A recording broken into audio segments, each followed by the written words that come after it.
Okay, and it does. So anyway, so let me go back to gallery view. Okay, there. I don't like that. We'll go to speaker view. But Kim's up for some reason. So welcome Kimberly Davis, who is a candidate for Betty Little's seat, or what has been Betty Little's seat for umpteen years. A New York State Senate seat. She is retiring, and Kim is one of the candidates who's running for that seat. Kim is a former realtor and has a good grasp of things, having been the treasurer of Clinton County, essentially. Mm-hmm. As I said, she's running, and we're very much encouraged to hear your views and some information from you about some of your plans going forward, and certainly should you win the election, how you plan to see some of that flow going forward. So Kimberly Davis.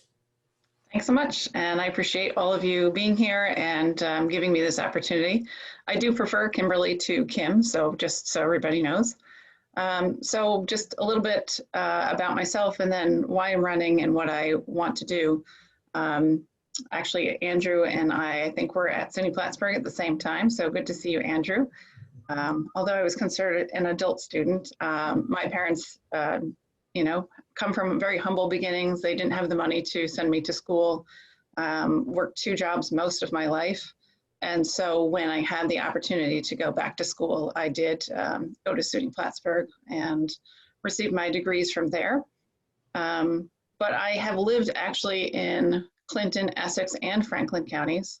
I am a transplant. When I first moved to the North Country, I lived in Bloomingdale in Harrietstown, and then moved to, worked at the Charter One Bank on Broadway, and then moved to St. Armand, so still kind of the Bloomingdale area. Loved my time there before I moved to Plattsburgh. So I certainly have that knowledge of the region. I worked for, after my short stint as a realtor, which by the way, I loved, and kudos to you guys. I left it to the professionals because it's hard work, and I certainly understand and appreciate what you guys put into it. But it wasn't for me. And so went back to my roots into banking and worked for Glens Falls National Bank, was the manager there, worked there for 5 years. So I was down in Glens Falls once a month for almost my entire career, and then have been visiting Washington County since birth. So I certainly have a good knowledge of the region and of this district specifically. So one of the things I do want to just say is that if I speak about Dan, it will be about his votes or things he has said, never about character. I don't believe in negative politics. And one of the reasons I actually ran for this seat is I did think that Betty was going to retire. I did think that Dan would be the person on the Republican side.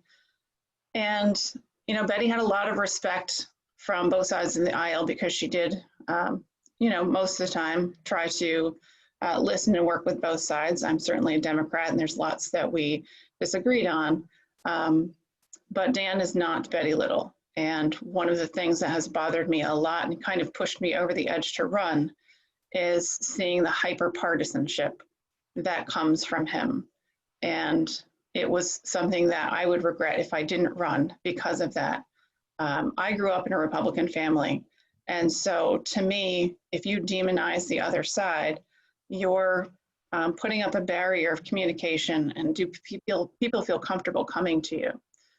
I feel really fortunate that my first 2 elected positions have been nonpartisan in their work nature. You have to be political to get there. I was an assessor, and then now certainly as treasurer. But before I ran for this, if you looked at my Facebook page, for example, you really wouldn't see a lot of political stuff, because I wouldn't want anyone coming into my office and thinking I was treating them differently because of the letter next to their name. So to me, it's about doing the work, not about what your political affiliation is. And it has bothered me to see that coming from him, just that kind of entitlement. When you're asked why you're running for office, the answer should always be some sort of you want to make people's lives better. You want to, whether it's education, infrastructure, cell and broadband, the things we all talk about, that should be the answer, not it's the next logical step, which is what he has said. Well, you go from the Assembly to the Senate. People shouldn't be in politics as a professional career. I believe in term limits for that reason. You should go in, do the work you can, and then you get out. So to kind of go over to what I see that needs to be done, it's always been a problem since I lived here, and COVID has just brought it to the forefront, but cell and broadband. Everyone talks about it. We need to scream about it. When I talk to people from New York City or downstate and tell them, especially in COVID, that I had people calling my treasurer's office asking where they could take their child, what parking lot they could go to get Wi-Fi and do their homework in their car for a couple of hours. That's just not acceptable. And even though my opponent talks about it, he's been in the Assembly for 8 years, and we're not any better off than we were 8 years ago. So we have to keep the companies that have agreed to do this work accountable. But we just, the safety issue alone with cell, and then you guys know when you're going out and doing showings, not being able to get a call, it's not acceptable. We need people to move here. We need people to visit our tourist economies, and they're not going to do that if they don't have those simple things that, it's just like electricity in the 20s and 30s. Yes, that last mile is expensive. Doesn't mean it doesn't need to get done. It has to get done. Other issues, certainly education. The state has not been fulfilling its legal obligation to schools. They actually got sued and lost, and they're still not funding schools properly. We can't have that. As a treasurer, I say with community colleges, states are supposed to pay a third, the county pays the third, the student pays a third. New York State has not paid its third in a very long time. That has to be solved. One of the things, though, that I think is really important is having the financial background that I do. We're going to be in a huge, budget crisis because of COVID. We were anyway, it just makes it worse. So having someone in Albany that has a financial background, it's outstanding to me to find out how very few people there are with a financial background in Albany. And a lot of legislation is based on what the budget looks like. So those are some of the reasons I'm running. I certainly would rather answer your questions than talk about myself. So I'll let you do that. Jody, you have a question? Sure. So my question kind of switched from what I was going to ask to kind of following up on what your comments were, Kimberly. So listening to the broadband, you put Dan a little bit on blast for being there for a while and not doing much about it. But, and I could be wrong, but isn't New York State run mostly by the Democrats for a good period of time? And so where's the accountability on the other side for having the majority and not getting that done? I didn't hear you address on that side where maybe if they own the majority, where is their accountability in this? They've only been in the majority for a year and a half. The Senate was a Republican majority. So when you have one of each, certainly there is, sometimes the lack of working together, but it's also, in a sense, a balance. I'm not saying, having one party on both sides, is always the best answer. It's not. But it's just either way. And I'll say that about and I have to my Democratic colleagues, is that, this has to be the number one issue going forward. It's why more people aren't protesting about literally cell and broadband. I know it's not a sexy issue, but it's one that we all depend on every single day. Okay, so my follow-up, which was my original question, was kind of when there's two sides, and to me, I think really left and right is really only a degree off of how we see things. But then there's more extreme sides. I guess an extreme word, that word has become negative. So I don't want to use a negative term, but there's more outside the limit kind of sides. How do you feel your position is to pull sides together to kind of work for the best of the majority as opposed to just the best of maybe one side or one party? Absolutely. So I am a moderate Democrat. I'm not, hyper partisan. And like I said, the reason, there's lots of reasons, you don't get the work done if you can't just sit in a room and listen to each other.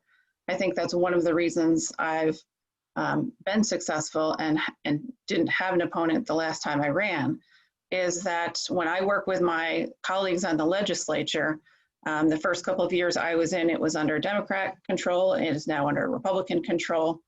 We all work together. We may disagree. We may occasionally raise our voices and fight about an issue, but we do the work that needs to get done.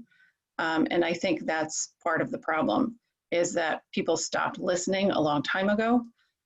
There used to be a saying that politics was cow trading. It is actually not a bad example. If you and I want something different, you give me something I want, I give you something you want. We don't agree, we're not happy, but the work gets done. And that's not happening anymore.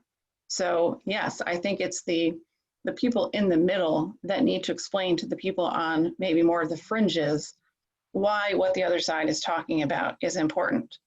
I've said throughout this campaign, I don't care who brings a bill to me, whether it's a Republican or a Democrat, tell me how you're going to pay for it. We're a very highly taxed state, but it doesn't matter, and it shouldn't matter what the letter next to that person's name is. Thank you very much. Mike, if there's time, I'll have one more, but I'll share time with you guys. Sure. Thank you, Kimberly. You're welcome. Good, Andrew. No, it's right back, right? We're trying to maintain social distancing, so Mike slid away, and so I could slide in. Part of the there was a law that was passed last year, the Tenant Protection Act of 2019, and there were several issues there, changes to the laws that have come out of that. One of which is a rent control, where I believe if there's 95% occupancy or greater, that local counties or municipalities can then try to enforce or bring about rent control. Mm-hmm. And for areas, the district that you're covering is, basically all smaller in nature compared to other places in New York State. Do you look at that as a situation where you want to increase supply for certain areas that may be low, that have low vacancy rates? So where you give opportunities to local people to provide more housing, or is it a situation where you look at it as, no, we need to, cap the increasing in rental rates? So there's several different issues there. One is a lot of laws in New York State, it's a one-size-fits-all approach. Our regions are incredibly different. And when they passed when there was the fight for $15 minimum wage, they took in a sense, brilliant idea and made it regional. Your dollar goes further up here than it does on Long Island and New York City. And so, they took, in I believe it was 4 or 5 regions that they indexed the minimum wage. And so I think that needs to be, accounted for when we're talking about the housing market in the different regions. We're incredibly different. I certainly do think that there needs to be affordable housing programs and senior programs. Seniors need to downsize when they get older most of the time, but they don't want to leave their community, and there aren't always places for them to go. So I certainly think that we need to always keep an eye on that. I look at Lake Placid and Lake George also, where people who are local are getting priced out of where they grew up. And so there needs to be an eye on that. That's one of the things that I tried to do with creating the Clinton County Land Bank, which we were in the process of doing when COVID hit. And so that's kind of been on pause. But that the things that we were including in that is allowing communities and municipalities to use these grants and this money for affordable housing, senior housing, amongst other things. So I think that counties and regions know better what they need and what they don't. So I think that those laws really need to be on a regional basis. Okay. So so that would be the supply side, is to try to find ways to provide more housing for people. And what are your thoughts on about the rental market as a whole? So not just affordable housing for seniors or low income, but what about across the board for properties that maybe wouldn't fall into those categories? Is that something that you would like to see rent control put on in our area, or is it not really? I find it's really hard to mandate that. That is an issue with rent control. I mean, when I look at, and again, I can only talk about the Plattsburgh housing market because that's what I'm the most familiar with. Right. We have, affordable housing for people who are on the lower income scale. There definitely are, apartments, and I've lived both in apartments and houses. I've owned, I've rented, I've been the landlord. So, I think I have a decent grasp on it, but I think to legislate that you have to have so many apartments in the $600 to $800 range, 8 to 12, 12 plus, whatever, those amounts are, is difficult because, again, if you're trying to do that in a state level, that one size fits all, you can't find anything, for example, on Eastern Long Island, less than $2,000 a month. And that's, kind of the most basic you can get. Up here, that would be just, phenomenal to live in a place that's $2,000 a month. I think it's incredibly hard to legislate that. So that's kind of, even though I'm a proponent for affordable housing, to do it legislatively is difficult. Thank you. Yeah. Okay, Kim, you touched on this a little before, but I just want to go back. Mhm. Obviously, unlike during 9/11, we're seeing individual families from New York State mostly, or as opposed to typically our second home people are people from out of state, out of country. Seeing a lot of New York Staters moving into the area. No, New Yorkers. Oh, okay, gotcha. Urban areas. Gotcha. Moving from the urban areas to our area. Mhm. And those people, unlike some, are bringing their families with them and have already enrolled in schools. And given the financial condition that we all agree is not great in the state, that these numbers potentially could have a negative impact on those school budgets as we get into next year and the budget process. And the likelihood that the state will be able to bail them out is extremely rare because they're going through their own issues. So, I mean, there are positives that these people are coming here. I mean, obviously our numbers are growing and our population is swelling, and perhaps their children may like that experience, then return later in life and continue that to go. But right now, the next year to 3 to 5 year impact on those schools, I think we're looking at something that's going to be a real problem. Now, you don't have a crystal ball, and you can't predict the future, and you don't know what's going to happen, but you've got to have some views based upon your experience and your relationship with finances that could at least speak intelligently on that topic a little more.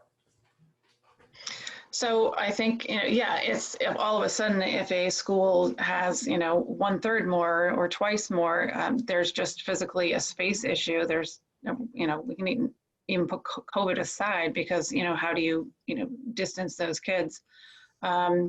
Certainly at least up in this area, there were all of these mergers and have been mergers. I know certainly in E-Town, Lewis, Westport, there are, from what I understand, and again, I'm not an expert of down there, but there are some buildings that, if I remember correctly, and speaking with a teacher from Lewis, that aren't being used. And so hopefully that is one solution that, can be used, is using the buildings that aren't, in that case specifically, aren't being used.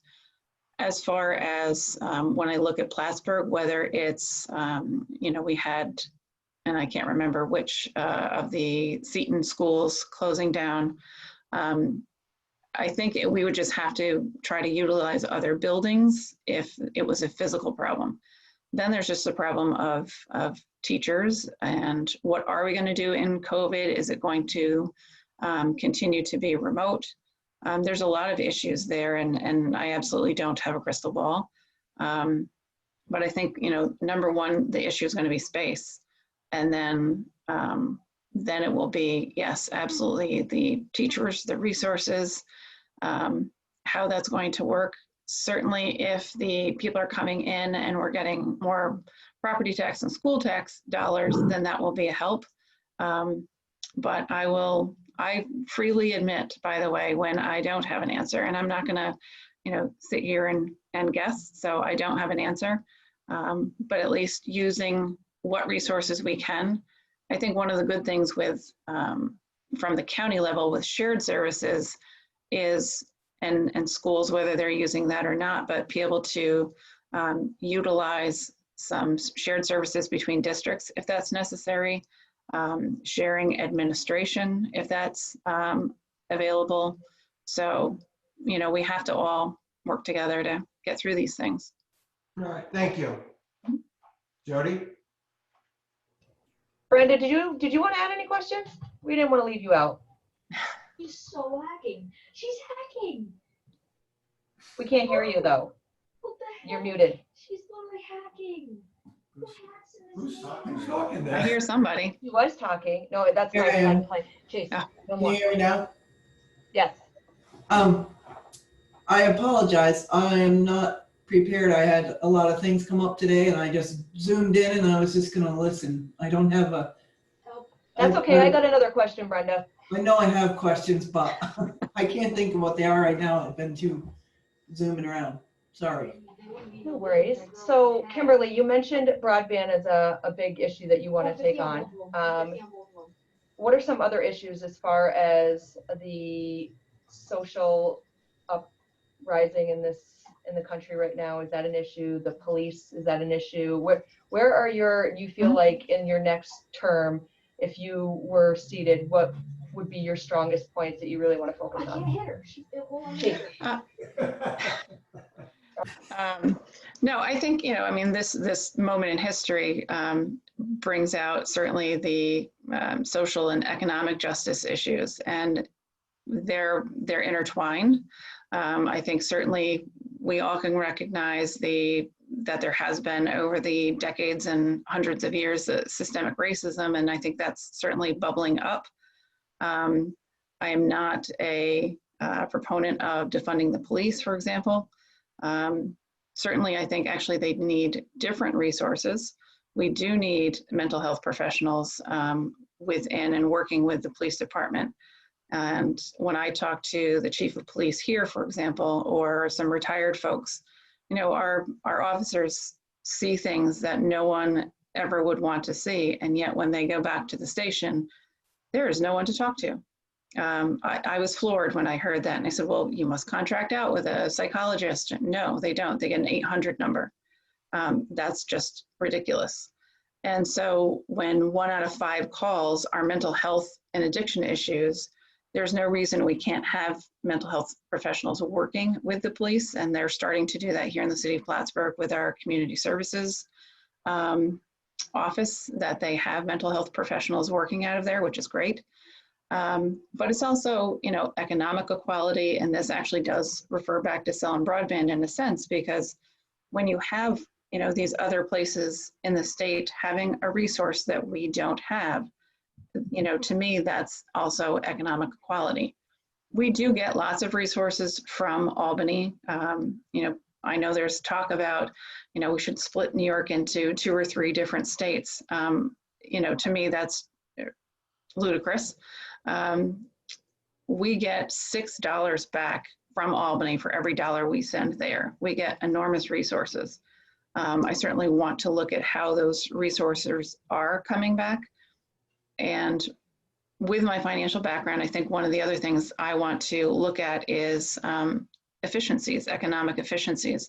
When you look at New York State and the amount of departments and offices and bureaucrats there are, it's astounding. It really is. Just go look at the site and how many agencies we have. Also looking at agencies and departments that bring money in.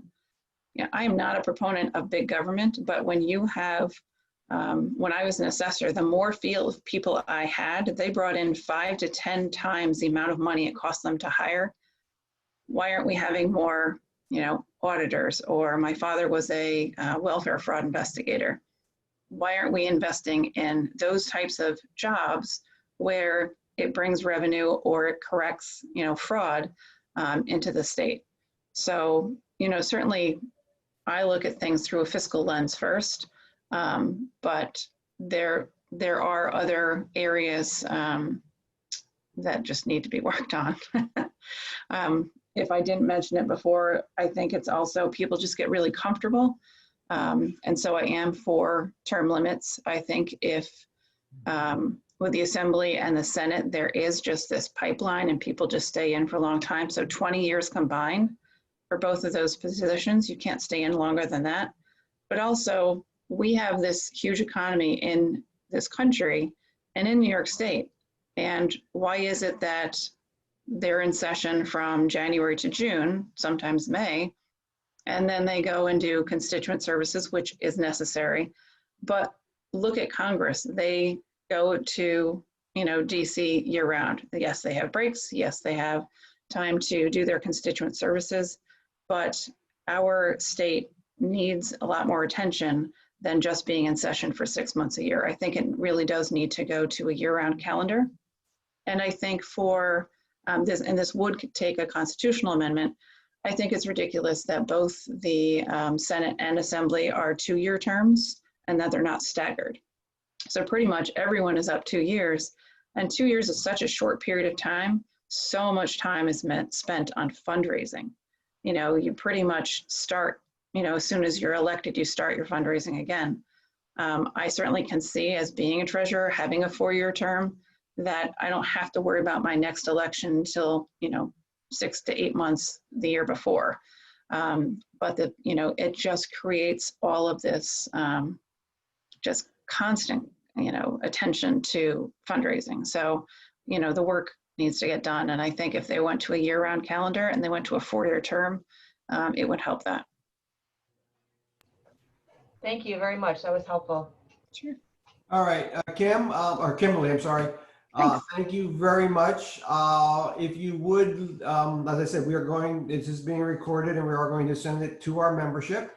So if you would like to leave us with a final message, please feel free. And then we thank you and we wish you much success in November and in all future endeavors.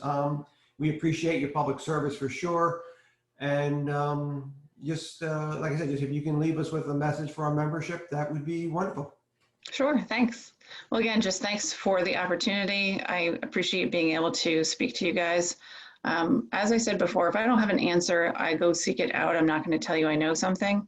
And that's one of the reasons we have these conversations, is that, when I get elected, that if there is a, real estate question, a real property question, you really should go and ask the experts. There are unfortunately a lot of laws that are written without input from the people who do the job on a day-to-day basis. I certainly have seen that as a treasurer, and that certainly is one thing that I will promise you, is that when laws come up regarding real estate, that you need to listen to the professionals, the people who are doing it. So that is something I certainly will tell you and would abide by.